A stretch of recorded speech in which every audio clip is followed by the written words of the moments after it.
காலை மாலை கண்டிப்பாக மலம் கழிக்கணும். மலத்தை அடக்கினால் கூட பாத்தீங்கன்னு சொன்னா சிறுநீரகத்துல கற்கள் உருவாகும். அதே போல உணவுல உப்பு குறைத்து சாப்பிட வேண்டும். அதை நம்ம சரியா கடைபிடிச்சோம்னா இந்த சிறுநீரக கற்கள் வராம நம்ம தடுக்க முடியும்.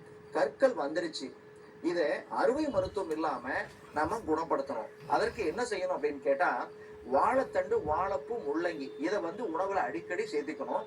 அடுத்தது சிறுபிழை என்று சொல்லக்கூடிய பூளப்பூ எல்லாருக்குமே தெரியும். அடுத்தது நெருஞ்சி முள் எல்லாருக்குமே தெரியும். இந்த இரண்டையும் நீங்க என்ன பண்ணுங்க, சேகரிச்சு சுத்தப்படுத்தி தனித்தனியாக என்ன பண்ணணும், நிழல்லையே காய வைக்க வேண்டும்.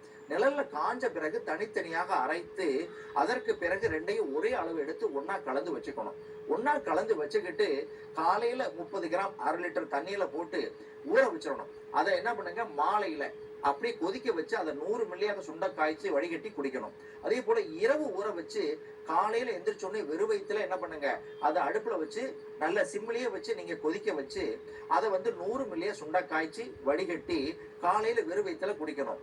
இதை நீங்க கடைபிடிச்சிட்டு தண்ணியை நிறைய குடிச்சு உப்புக்களை குறைத்து நீர்பெருக்கி காய்களை நீங்க அதிகமா பயன்படுத்தினா இந்த கிட்னியில இருக்கக்கூடிய சிறுநீரக கற்கள் 1 mm இருந்து 20 mm வரல இருந்தால் கூட அது படிப்படியாக என்னாகும், கரையும்.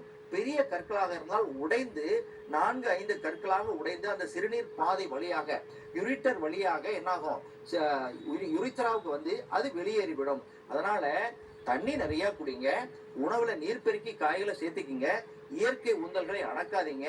அதே போல உணவுல வாழைத்தண்டு, வாழைப்பூ, முள்ளங்கி, பீக்கங்காய், சுரக்காய் எடுத்துக்கங்க. சிறுபிழை, நெருஞ்சி முள் கஷாயத்தை நீங்க குடிச்சு பாருங்க. ஆங்கில மருந்து எதுக்கு எடுத்தாலும் சரி, இந்த கஷாயத்தை நீங்க சேர்த்து எடுத்து பாருங்க. கண்டிப்பாக அறுவை மருத்துவம் இல்லாம இந்த கற்கள் உடைந்து வெளியேறிவிடும். மீண்டும் ஒரு தகவலோடு உங்களை சந்திக்கின்றேன். நன்றி, வணக்கம்.